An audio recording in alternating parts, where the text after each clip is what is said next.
Today I'm here in my spring garden and I want to talk to you about hardening off your seedlings. So if you start seeds at home, of course they're inside for most of their life, and you can't take them from inside on the seedling rack and plant them directly into your garden. They're just not prepared to be outside in the wind and the rain and the temperature fluctuations. They will likely die if you take them right from inside and plant them right in the garden. So instead you have to use a process that's called hardening off, and I'm going to explain to you how to do that. The point of hardening off your seedlings is to slowly acclimate them to being outside, so not giving them a huge shock, just a little bit at a time. So you want to make sure you start at least a week before you're planning on putting them in the garden. The basic idea is that you're going to put your seedlings outside a little bit at a time, so you're not going to leave them out for a full day right at once. So I put my seedlings on the north or the east side of my house to start with, and I might put them out for most of a day or part of a day and then bring them back inside that night and do this for a few days to slowly get them used to being outside.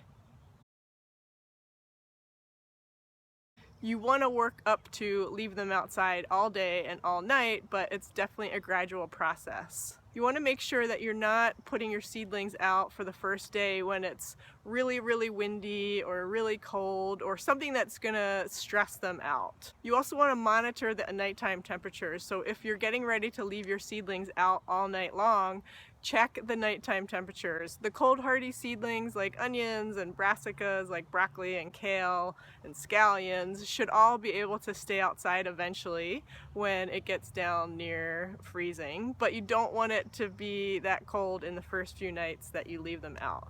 But eventually they're going to be out in the garden and they're going to have to deal with near freezing temperatures.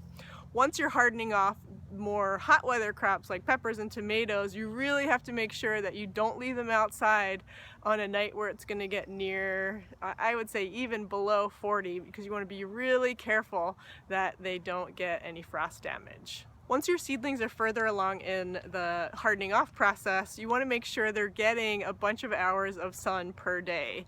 But be careful if you leave for work every day or you're not home during the day. You want to make sure that they're not going to dry out. I have killed my seedlings because I left them alone on a really hot day in bright sun. So this is a time where you might want to put them in a little bit of shade if you know you're not going to be around. I like to set up something that gets my seedlings off of the ground. So if you have rabbits on your property, you're not going to want to put your seedlings outside and just set them in the grass or set them on your front step. You might want to put them up a little bit higher so that some of the chipmunks and ground squirrels and rabbits can't eat your delicious new seedlings. What I use for hardening off is just 2 sawhorses with a bunch of scrap boards laid across them, and then I put out my flats. Once you have your seedlings out in your hardening off area, you can just use a hose with a wand to water them. Make sure your seedlings are draining. So if you had something inside that you put under your seedlings to catch the water so it didn't get on your floor, make sure you remove that so in case it rains or in case you water a lot with the hose, they're not sitting in water.